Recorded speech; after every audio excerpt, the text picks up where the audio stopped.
Hello everyone, myself Dr. Rajendra Balasaheb Kakade, Assistant Professor at Department of Botany, Swami Vivekananda Senior College Mantha, District Jalna. Today we will discuss about the very important aspect in plant physiology, that is plant hormones, which are also called as phytohormones or plant growth regulators. These plant growth regulators or phytohormones are actually the chemical messenger which are produced at one area of an organism and has its effect at another area. This is main difference between enzyme and the hormones. Enzyme produced at the site where it is required, but the hormones are produced at one area and its target at another area. Plant hormones are regulators produced by the plant in very low concentration, and these low concentration hormones regulate the physiological plant processes. These hormones move within a plant from a site of its production to site of its action. The scientist Thiman in 1948 suggested using the term phytohormones. There are following phytohormones or plant growth regulators: auxin, gibberellins, cytokinins, abscisic acid, and ethylene. Now the classification of the plant hormones. Two major classes that phytohormones are divided. Auxins, cytokinins, and gibberellins are come under the class growth promoters because these auxins, cytokinins, and gibberellins promotes the growth, whereas ethylene abscisic acid comes under the class growth inhibitors. First phytohormones, that is auxin. It was the first hormone that is to be discovered. Scientist Charles Darwin was among the first scientists who tried to study the plant hormones, and he wrote his experience about the hormones in his famous book The Power of Movement in the Plants in 1980. In Greek word, the Greek language, the term auxin means to grow. It was first used by the scientist F.W. Wendt in 1926. He used the oats, that is Avena plant, and from this he isolated the auxin.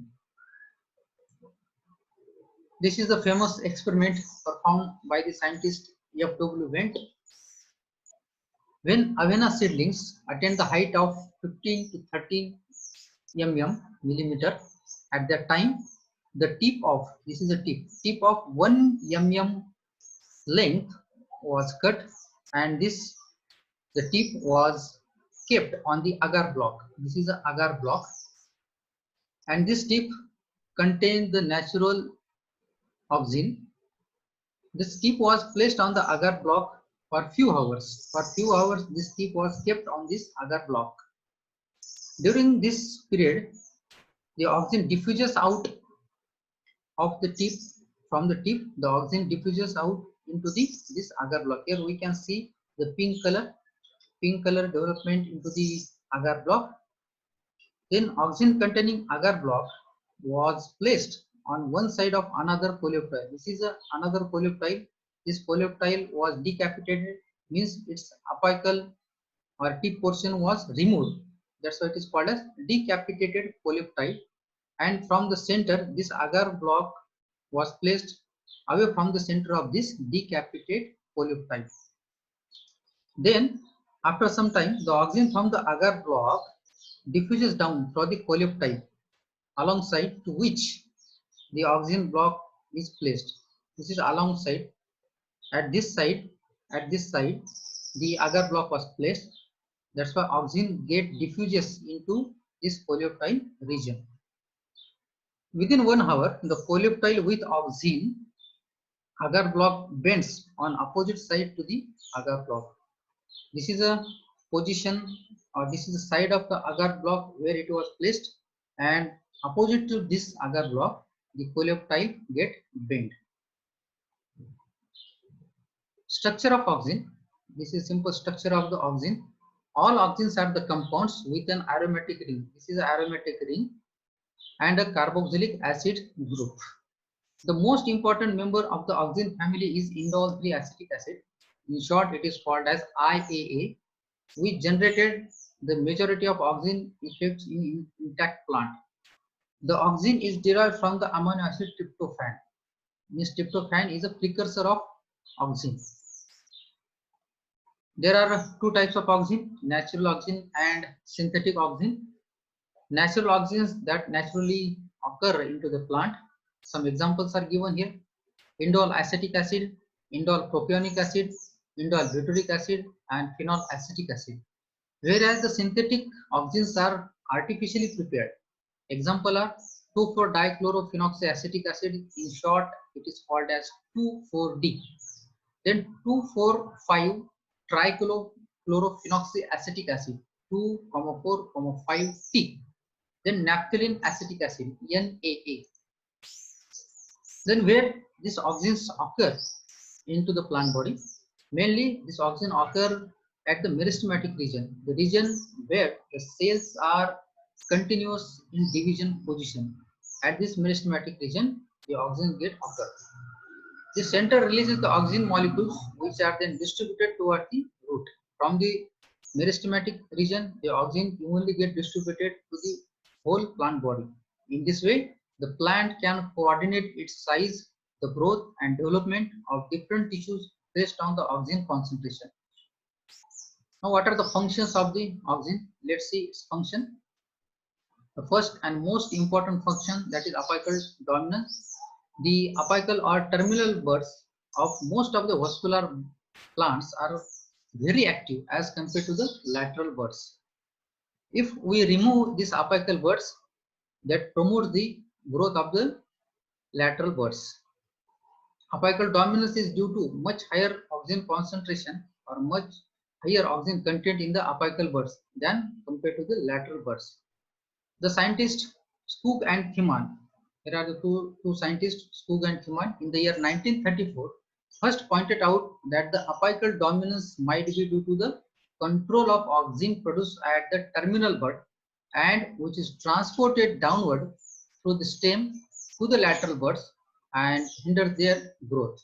The lateral growth are hindered due to the presence of the auxin that is diffuses from the meristematic region to the remaining part of the plant. Then the scientists Skoog and Thiemann removed the apical bud of the broad bean plant and replaced it with the agar block. That resulted in the rapid growth of lateral buds. Why? Because they removed the apical buds that promote the growth of the lateral buds. But when they replaced that apical bud with the agar block which contain the auxin, then they observed that the lateral buds remained suppressed and they did not grow. This is the paper of the scientist Skoog and Thiemann. In this paper, they mentioned the growth of the lateral bud was hindered due to the diffusion of auxin throughout the plant body. Means the apical dominance of the auxin here we can point out. The next important function of auxin is cell elongation. The primary physiological effect of auxin in plants is to stimulate the elongation of cells in shoot. Then respiration. Auxin stimulate the respiration and there is a correlation between auxin induced growth and an increased respiration rate. Then root initiation. Auxin induces the root initiation into the plant. This fact is of great practical importance and has been widely utilized to promote the root formation and economically useful plants which are propagated by the cuttings. Then prevention of abscission.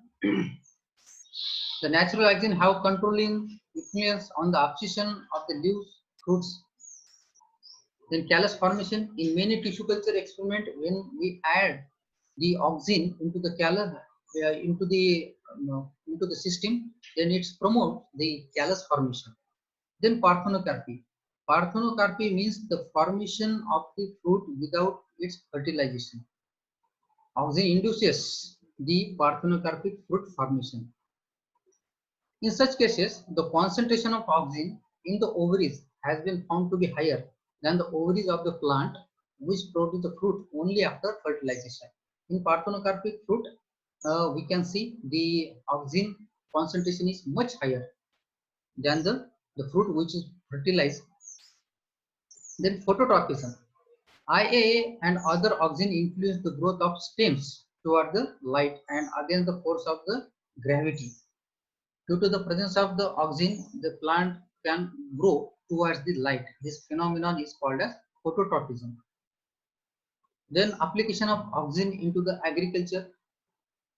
Both natural and synthetic oxygens are used in agriculture, horticulture, home gardening, and plant science for the promotion of rooting, fruit setting, fruit thinning. Fruit thinning means removal of excess of fruit, that is called as fruit thinning, and fruit drop control. Then the oxygen like 2,4-D that used as a weed killer. Here we can see the product 2,4-D used as a weed killer.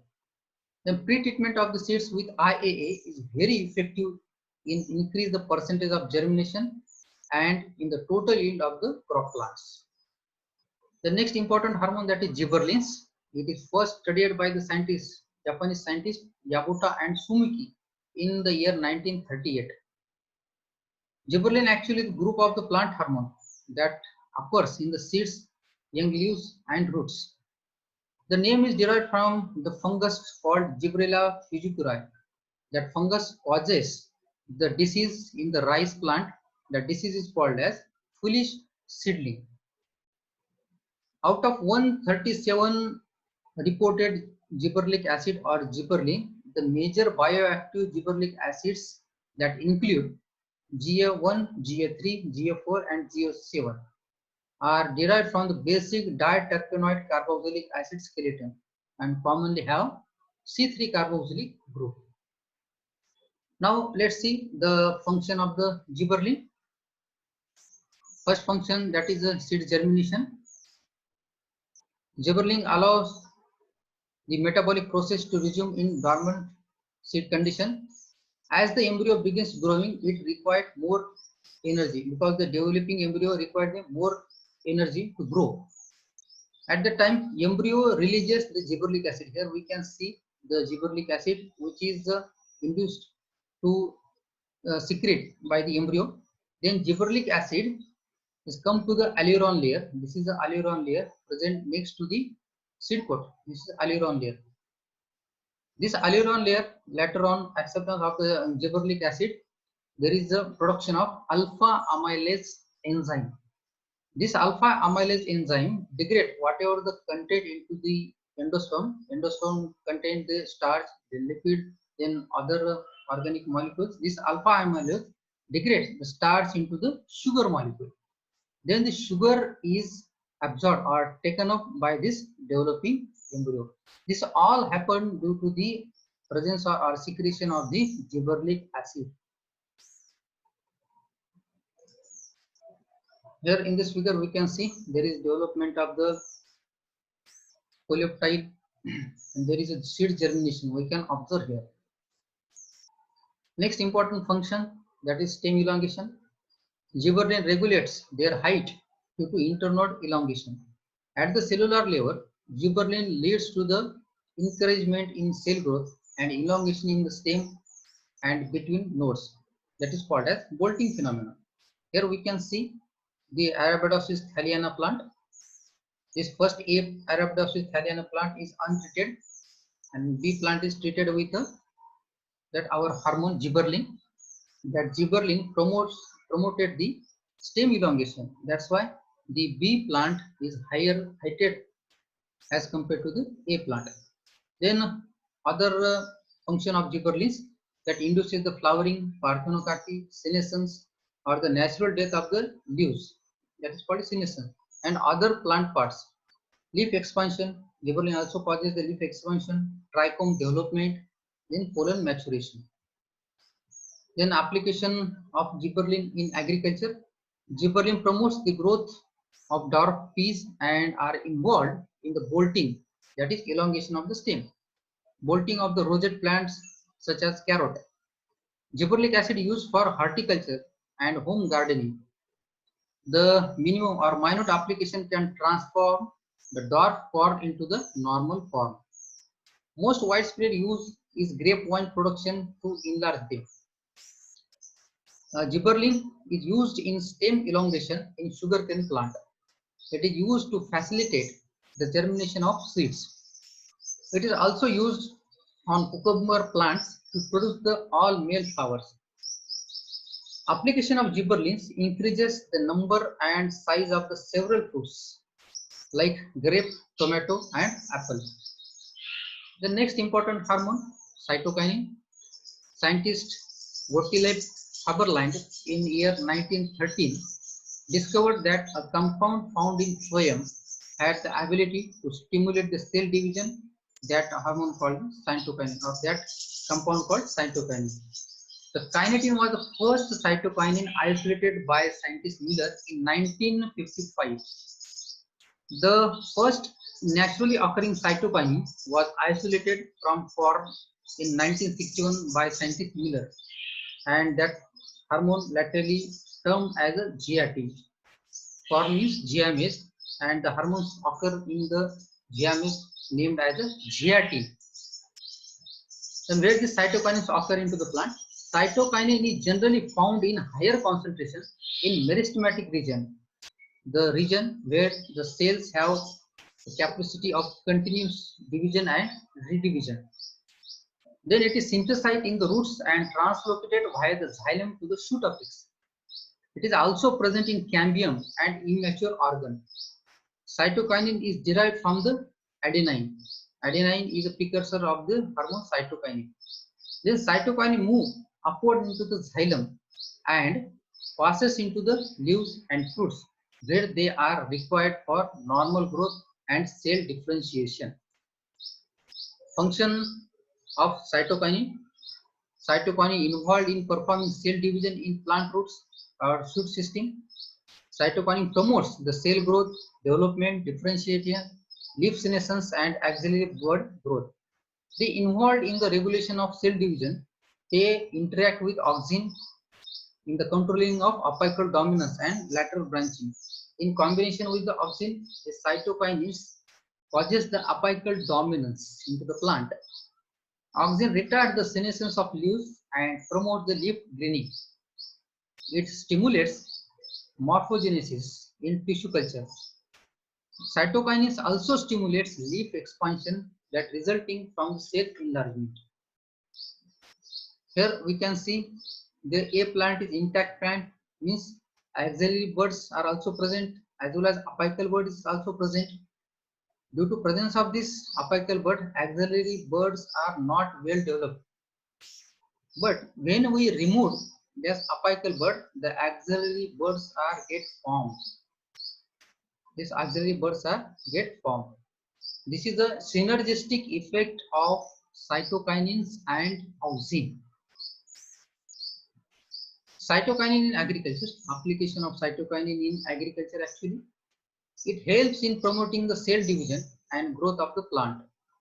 When cytokinin applied to the cotton seedlings, it leads to the 5 to 10% increase in the crop even in drought condition. Cytokinin play a major role in plant pathogenesis by inducing the resistance against the certain disease causing bacteria. The next hormone, abscisic acid. In 1963, abscisic acid was first identified and characterized by Frederick Adicott from cotton balls. It was named abscisic acid because initially it was believed that the hormone was the primary signal that regulates the leaf abscission. Due to the activity of leaf abscission, that compound is named as abscisic acid. It is also called stress hormone because at the stress condition like drought, waterlogging, and other adverse environmental condition, it causes the production of hormones. Means this hormones is produced in the even stress condition is present. Abscisic acid is also known as dormant because it induces the dormancy in buds, underground stems, and seeds. Where this abscisic acid occur, it is produced in many parts of the plant, but more abundantly inside the chloroplast of the green cells. The hormone is formed from the malvanic acid or xanthophyll. This abscisic acid transported to all parts of the plant through the diffusion as well as transport of channels like xylem and phloem. Now let's see the function of abscisic acid. First, bud dormancy. It induces the dormancy of the buds toward the approach of winter. When winter is come, it causes the bud dormancy of maximum plant. Then seed dormancy. It allows the dormancy of many seed to tolerate the desiccation and extreme of temperature. The buds as well as seeds sprout only when abscisic acid is overcome by the gibberellin. If that seed want to germinate at that time, the concentration of abscisic acid should be minimized or overcome by the gibberellins. Next function of abscisic acid is stoppage of cambium activity. Formation of abscisic acid stop mitosis in vascular cambium towards the approach of the winter. Abscission, it promotes the abscission of flowers and fruits. Leaf senescence, its excessive presence stops the protein and RNA synthesis in the leaves and hence stimulate their senescence. Then prevent the transpiration. During the desiccation and other stresses, abscisic acid is rapidly synthesized. The inhibitor causes the closure of the stomata and hence prevents the transpiration. When the stomata get closed due to the presence of this abscisic acid, automatically the transpiration get stopped or prevented. Then resistance. Abscisic acid increases the resistance of the plant to the cold and other type of stresses. It is therefore also known as stress hormone. Then starch hydrolysis, important function of abscisic acid. Abscisic acid inhibits gibberellin mediated amylase formation during the germination of cereal grains. In gibberellin function, we have seed. Due to the presence of the gibberellic acid, there is a production of the alpha amylase, and alpha amylase degraded the starch, and there is production of glucose. That glucose is utilized by the developing embryo. But this abscisic acid plays the negative role. That's why the seed remain dormant due to the lack of production of alpha amylase enzyme. The next important function, that is flowering. In small quantities, abscisic acid is known to promote the flowering in some short day plant, that is strawberry, blackcurrant. Parthenocarpy, formation of fruit without fertilization, process called parthenocarpy. Abscisic acid has been found to induce the parthenocarpic development in rose. Then rooting of stem cutting is promoted in some cases by abscisic acid. Example are given here: bean, ivy, and poinsettia. Then now last hormone, ethylene. It is actually the gas which have the very simple structure. Here is a simple structure. Its molecular formula is C2H4, also written as like this: CS2 double bond CS2. It is colorless flammable gas actually. It has a sweet and smoky odor when it is in pure state. It is produced in all higher plants and is usually associated with the fruit ripening. That's why this hormone is also called as ethylene hormone, is also called as fruit ripening hormone. Ethylene was recognized as a plant hormone by the scientist Crocker in 1935. Ethylene is produced in plant from the amino acid methionine. Methionine is a precursor of the ethylene gas or ethylene phytohormones. It is found in almost all plant parts: roots, leaves, flowers, fruits, and seeds. Function, let's see the function of ethylene. Growth. Ethylene inhibits the longitudinal growth but stimulates the transverse or horizontal growth and swelling of the axis. Senescence. It hastens the senescence of leaves and flowers, means it induces the senescence of the leaves and the flowers. Abscission of various parts, leaves, flowers, and fruit, is stimulated by the ethylene, which induces the formation of hydrolysis. Then apical dominance. Ethylene promotes the apical dominance and prolonged dormancy of the lateral buds. Then it's break the dormancy of the buds, seeds, and storage organs. Next function of ethylene is growth of rice seedling. Ethylene promotes the rapid elongation of leaf bases and internodes in deep water rice plant. As a result, leaves remain above the water plant. This is a very important role of the ethylene as far as the rice seedlings are concerned. Root initiation. In low concentration, ethylene helps in root initiation, growth of lateral roots and root hairs. This increases the absorption surface of the plant roots. Then flowering. It stimulates the flowering in pineapple and related plant as well as mango. Through in other cases, the gaseous hormones causes the fading of flowers. Now let's see some details how the ethylene actually help in the fruit ripening. The green fruit, in green fruit, when you consume the green fruit, we feel the sour taste. That is because of presence of this acid. But during the ripening phenomenon, the kinase enzyme convert this acid into neutral. Means acid will not get functional more. Then starch contained in the green fruit due to presence of amylase enzyme degrade the starch and convert into the sugar. That's why we feel the ripened fruit sweet. Then chlorophyll pigment due to hydrolase enzyme, that chlorophyll pigment are converted into anthocyanin pigment. That's why we see the different color of the fruit. Then pectin is present in between the cells. Due to presence of this pectin, all the cells are remain joined with each other, which is hard also. And this pectin is enzyme degrade the pectin, and there is no pectin, means the green fruit, hard green fruit, now converted into the colored soft fruit. That is because of this ethylene. Then large organisms due to presence of hydrolysis enzymes are converted into aromatic. That's why when we smell the any fruit, we feel the very pleasant smell. If we smell the mango or pineapple, ripened mango or pineapple, we feel the very pleasant smell. That is because of presence of aromatic compound. This all the processes, conversion of this all the substances due to enzymes are taken place due to presence of ethylene. That's why the major role of ethylene is a fruit ripening. That's why ethylene is also called as fruit ripening hormones. Now, how ethylene is used as a commercial field? First, fruit ripening. Initially, kerosene lamp and hay were previously used for stimulating the color development and ripening of some fleshy fruit, the banana, mango, apple, and tomato.